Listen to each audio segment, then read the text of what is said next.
Bonjour tous, bienvenue à Infoplanète TV. Joseph Kabila, ancien président de la République démocratique du Congo, la RDC, a récemment accordé une interview à SABC News en Afrique du Sud, diffusée en mars en 2025. Lors de cet entretien, il a abordé plusieurs points clés concernant la situation actuelle en RDC. Préoccupation concernant le M23. Kabila a exprimé son inquiétude face au retrait du groupe rebelle M23 de pourparlers de paix, soulignant la nécessité des solutions internes et d'une unité nationale pour résoudre les défis actuels du pays. En deuxième point, appel à la responsabilité congolaise. Il a insisté sur l'importance que les Congolais pour le Congolais de prendre en fait leur destin en analysant les dynamiques internes et en évitant de rejeter la faute sur des acteurs extérieurs. Selon lui, les Congolais ne doivent pas se positionner comme la victime régionale, mais doivent plutôt se concentrer sur la résolution interne de problèmes. Réfutation des liens avec le M23. Lors de cette interview, Kabila a fermement rejeté les accusations le liant au M23, le qualifiant d'infondé. Il a demandé à ses détracteurs de fournir de preuves concrètes de ces allégations. Rencontre avec Thabo Mbeki, Kabila a également rencontré, il a également rencontré l'ancien président sud-africain Thabo Mbeki à la Thabo Mbeki Foundation à Johannesburg pour discuter de la crise en RDC. Cette rencontre a mis en lumière la nécessité d'une introspection nationale et d'une approche collective pour parvenir à une paix durable. Alors, je vous laisse suivre l'interview et vous retrouve à la fin de la vidéo pour la conclusion et la question du jour. À toutes. Le gouvernement à l'époque que je dirigeais et tous les autres acteurs, les acteurs congolais, en ce qui concerne le Congo, ce sont des partis politiques, de l'opposition, de la société civile et d'autres. Ce document ou cet accord a été mis en œuvre. Sa mise en œuvre a pris quelques années. Nous sommes passés d'un simple accord ou de ce document à un gouvernement de transition qui a été mis en place pendant 3 ans. Après cela, le gouvernement était en place. Les élections ont eu lieu. Avant les élections, une constitution a été adoptée. Et après l'adoption de cette constitution, des élections ont été organisées, les toutes premières élections libres et équitables. Après 1960, et des élections successives ont été organisées. Donc, la mise en œuvre de cet accord était proche de 100%, ce qui signifie que nous sommes passés d'un gouvernement de transition à un gouvernement élu, des institutions élues, jusqu'à ce que nous quittions nos fonctions en 2019. Donc le document, où l'argument a été entièrement mis en œuvre. Merci beaucoup. C'est Diane Dangobo de Newsroom Africa. J'ai plusieurs questions. Si vous pouviez nous dire quelle était la nature de vos discussions avec le président Mbeki tout à l'heure et qu'est-ce qui vous a amené en Afrique du Sud pour avoir cette réunion en particulier. Mais aussi, peut-être pouvez-vous nous donner votre évaluation sur les raisons pour lesquelles la situation dans l'Est de la RDC reste si fragile. Juste hier, le M23 a déclaré qu'il ne participerait pas lors de la réunion à Luanda. Alors, comment résolvez-vous cela si les gens ne veulent pas se rassembler autour de la table? Et enfin, de mon côté, que pensez-vous du retrait des troupes semi-RDC? Quelles pensez-vous que seront les conséquences de ce retrait dans les efforts pour obtenir la paix là-bas? Eh bien, ce sont beaucoup de questions. Je ne pense pas me souvenir de tous, mais merci. Mais ma réunion avec l'ancien président Mbeki découle d'une invitation. Quand nous sommes rencontrés à Windhoek, je crois que c'était il y a 2 semaines, il voulait savoir ce qui se passait au Congo. Alors, il m'a invité. Et c'est pourquoi je suis venu le voir. 2 ou 3 des questions. Je ne suis pas le porte-parole du M23, alors pourquoi n'ont-ils pas assisté à la réunion ou pas? Je ne suis pas très confiant à ce sujet. Ils ont certainement leurs raisons et vous pourriez avoir d'autres moyens de leur poser des questions. Mais quelle était la troisième question? La troisième était, qu'est-ce que vous croyez? Les conséquences du retrait de la semi-RDC de l'Est de la RDC vont être importantes, étant donné à quel point la situation reste fragile. Et vous savez, les personnes qui sont censées être autour de la table ne viennent pas à la fête. Je n'ai pas suivi de très près la situation ou le déploiement. Et bien sûr l'annonce du retrait de certaines forces en RDC. Notre point de vue a toujours été, et c'est ce que j'ai dit il y a quelques semaines, cela, en considérant la situation, la solution que nous avons adoptée. Il y a longtemps, en 2002-2003, parce qu'à l'époque, nous avions aussi une situation presque similaire, où vous avez une multitude de forces armées, divers groupes armés.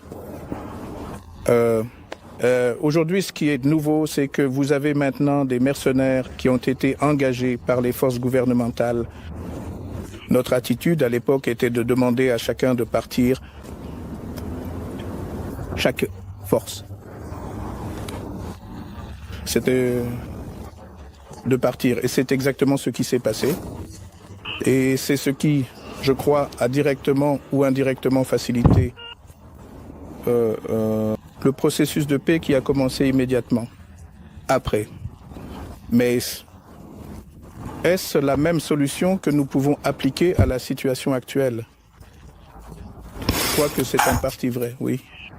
On peut appliquer la même solution, mais en considérant que le problème est beaucoup plus profond que ce que tout le monde le pense, vous devez vous plonger dans les dynamiques internes de ce qui se passe au Congo.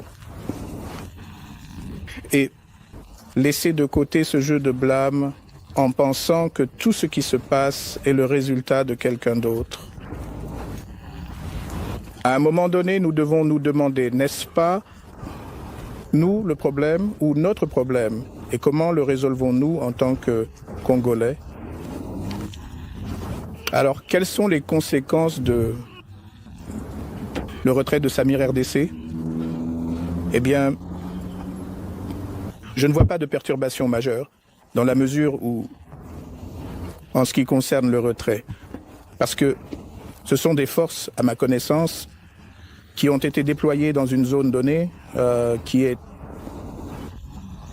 les zones autour de Goma. Y a-t-il des implications au-delà de cela? Eh bien, le temps nous le dira probablement. Monsieur, ancien président, merci de nous accorder du temps. Je m'appelle Moloko de l'ENCEA.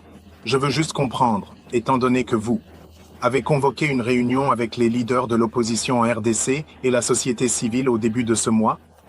Comment voyez-vous cela, ou peut-être quelles étaient les solutions proposées par cette réunion particulière pour résoudre la crise là-bas? Mais aussi, avez-vous par hasard des intentions personnelles de revenir en tant que président de la RDC, compte tenu de la crise là-bas? La réunion qui a été convoquée ou avait ses racines dans une analyse que nous avons faite. Nous avons analysé la situation et sommes arrivés à la conclusion que tout le monde parle du Congo, sauf les Congolais. Vous allez à Nairobi, tout le monde parle du Congo. Vous venez en Afrique du Sud où je peux voir l'intérêt. Tout le monde veut savoir ce qui se passe au Congo. Mais les Congolais eux-mêmes semblent être ignorés. L'objectif était de réunir la société civile, l'opposition et toute autre personne intéressée. Dans notre pays, les leaders religieux aussi, afin que nous puissions discuter et surtout essayer d'analyser la situation. Quel est le rôle de chaque acteur dans ce qui se passe? Qu'en est-il au Congo? Quel est le rôle du gouvernement et la société civile et bien sûr l'opposition? Eh bien, la deuxième question, c'est-à-dire, suis-je prêt? Non, écoute. Nous sommes prêts à travailler, honnêtement, travailler pour la paix. Travailler activement pour la paix. C'était notre attitude il y a 22 ans, quand nous sommes venus à Sun City et avons signé l'accord. Notre attitude aujourd'hui, être beaucoup plus informé, c'est définitivement se lever à nouveau et être en mouvement, travailler pour la paix de toutes les manières possibles. Monsieur le Président, quel pourrait être le rôle de la région, des pays voisins et de la communauté internationale, ainsi que d'autres acteurs extérieurs à la RDC pour aider à nouveau la RDC à avoir un processus de paix? Comme nous le voyons, les pourparlers de Luanda sont très instables. On dirait que c'est un départ et un arrêt. Que doit-il se passer? Qu'est-ce qui peut mener à une solution durable? En 2018, j'ai certainement participé à l'une des dernières réunions, je crois, de la SADC. Ma dernière réunion, en tant que chef d'État, en fonction, et j'ai dit aux dirigeants à l'époque que j'étais heureux, que je vivais, mais que le Congo n'était plus le vieux homme de la région. Vieux homme signifiant le faible de la région SADC et la région des Grands Lacs. C'était ma conviction en un Congo fort, un Congo qui était sur la bonne voie. Mais oui, 6 ans plus tard, nous sommes presque revenus à la case départ. Le point de départ. Alors, que peuvent faire tous ces autres pays? Je crois, cela ne devrait pas être un cycle où 5 ans plus tard, vous avez la paix, 10, 15 ans après, vous avez la guerre. Non, le peuple congolais ne veut pas ça. Je crois que nous devons revenir aux fondamentaux. Pendant près de 16-17 ans, le Congo était pas 100% stable, mais assez stable pour qu'il avance en ce qui concerne le développement économique et d'autres domaines. Alors, que faisons-nous? Je crois que nous devons revenir aux fondamentaux. Les fondamentaux, c'est-à-dire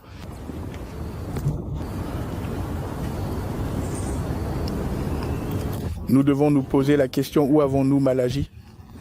Et je crois que là où nous avons mal agi, c'est qu'un certain nombre d'erreurs ont été commises en ce qui concerne le respect de l'état de droit, de la Constitution, de la gouvernance et tout ça. Nous devons revenir à cela. Et les pays de la région ou les voisins régionaux du Congo font probablement la même chose. Qu'en 2002, soutenez un processus ou un processus de paix et avancez. Vous avez parlé de la fragilité du processus de paix à Luanda. Je crois que ce sont juste les dynamiques. Les gens n'ont pas encore lubrifié la machine. Mais espérons que les choses reviendront sur les rails et les gens commenceront à parler honnêtement de paix. Monsieur Nelly Payton de Reuters, que répondez-vous à l'accusation du président Tshisekedi? Vous seriez un complice de l'Alliance du fleuve Congo ou du M23? Et quelle est votre relation avec ces groupes? Si jamais je l'étais, le mot que vous utilisez, c'est quoi? Un complice, je crois. Eh bien, la situation n'aurait pas pu être ce qu'elle est. Ça aurait pu être très différent. Donc, ce sont juste les meilleurs. La prochaine fois que tu le vois, demande-lui de te donner la preuve de ce qu'il a dit. Donc, c'est tout ce que je peux dire. Regrettes-tu d'avoir soutenu le président Tshisekedi pendant son tout premier mandat présidentiel, en dépit des controverses et des défis rencontrés durant cette période, et malgré les critiques qui ont été formulées par certains opposants? Je ne vis pas avec des regrets, non. on fait des erreurs dans la vie, elles te rendent plus fort. Et si tu es faible, elles te rendent plus faible. Je crois que je suis plus fort maintenant grâce aux erreurs que nous avons commises. C'est à nous de corriger ces erreurs. Dernière question, deux autres questions. Et ensuite, ne abusons pas de la vitalité de la Fondation. Maintenant, c'est un dictateur. 4 autres questions, oui. Des rumeurs. Aujourd'hui, il y a des rumeurs qu'il pourrait y avoir un coup d'État ou une rébellion au Katanga. Penses-tu qu'il y a un risque de cela? Eh bien, le risque est présent dans tout le pays, pas seulement au Katanga. En ce qui concerne le Rwanda, qui a été accusé, au moins par Pretoria, par le président Cyril Ramaphosa, de soutenir le M23. Quelle a été votre évaluation? Et s'ils ont effectivement un rôle dans la déstabilisation de votre pays, comment la communauté internationale devrait-elle alors agir à leur égard? Eh bien, je n'ai pas entendu le président Ramaphosa et je ne vais pas soit soutenir, soit contredire ce qu'il a dit. Je ne l'ai pas entendu. Mon attitude face à tout ce qui se passe, je peux le résumer en une seule question. Si je suis faible, de qui est-ce la faute? Est-ce la faute de mon voisin ou de mon ennemi? Ou est-ce ma faute? Si et quand vous répondrez à cette question, alors vous trouverez certainement une solution au problème que vous avez. Et le Congo ne peut pas continuer à être ce pleurnichard dans la région. Parler de sa faiblesse et de la force des autres, cela, pour moi, n'est pas la bonne approche.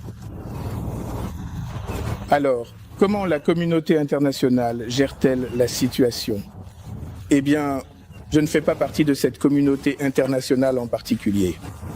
Mais en tant que Congolais, ce qui m'intéresse, et ce qui intéresse le peuple congolais, c'est comment nous gérons la situation, avec la situation nous-mêmes.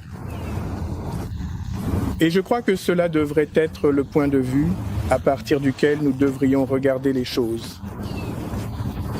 Dans le cadre des solutions que vous pensez devoir être mises en œuvre en RDC, cela inclut-il un processus de construction nationale et à quoi cela ressemblerait-il et qui en ferait partie? Nous avons parlé plutôt de l'accord de Sun City. L'accord de Sun City a posé les bases de ce que l'on pourrait appeler un processus de construction nationale. Je ne pense pas que qui que ce soit, les médiateurs, les facilitateurs feront quoi que ce soit de mieux que ce que nous avons fait. À Sun City, je doute qu'ils fassent cela. Et c'est pourquoi j'ai parlé de revenir aux bases, parce qu'à partir de cet accord particulier, nous en sommes sortis. Trois ans plus tard, avec la Constitution qui a posé les bases de ce dont vous parlez, la construction nationale, la construction d'institutions, les élections, et le reste était censé suivre. Donc pour moi, cela pourrait être l'approche. Des millions de kilomètres carrés du Congo sont à risque, donc à risque d'une rébellion ou d'une critique, à risque de troubles, n'importe où, au Congo. Donc, ce n'est pas seulement le Katanga ou une région donnée. Juste une dernière de ma part. Penses-tu que ton successeur, le président Tshisekedi, fait partie du problème actuel et tant qu'il est en poste, peut-être que ces problèmes ne seront jamais résolus. C'est ton impression, mais aussi si tu devais expliquer en termes simples à un étranger certains des problèmes pertinents auxquels ton pays est confronté, tu dirais que le problème est ici. Ce sont les ressources. Et, bien sûr, nous voyons comment ce problème se manifeste. Eh bien, je vais conclure en disant ceci. Je crois que le problème au Congo, tu l'as dit à juste titre, le problème c'est le président Félix. La solution c'est le président Félix. Alors, comment comprends-tu cela? Comment fais-tu pour le tourner à gauche et à droite? À toi de voir. Mais des décisions critiques doivent être prises. Ça, mais... et en des temps critiques, il faut prendre des décisions critiques. Et ce sont des temps critiques pour le Congo. Mais en ce qui nous concerne, eh bien, comme je l'ai dit, nous avons l'intention d'être très impliqués dans tout ce qui se passe, surtout en ce qui concerne la paix. Et pour se déplacer, au lieu que ce soit juste une affaire de la SADC ou de l'Afrique de l'Est, pour que ce soit nos propres initiatives et aller dans toutes les directions, nous croyons que nous pouvons provoquer quelque chose de positif, un changement positif, des nouvelles positives, que ce soit à l'Est, ce que nous nous préparons à faire, que ce soit dans le Sud, dans le Nord, et le Ouest. Merci. Merci beaucoup.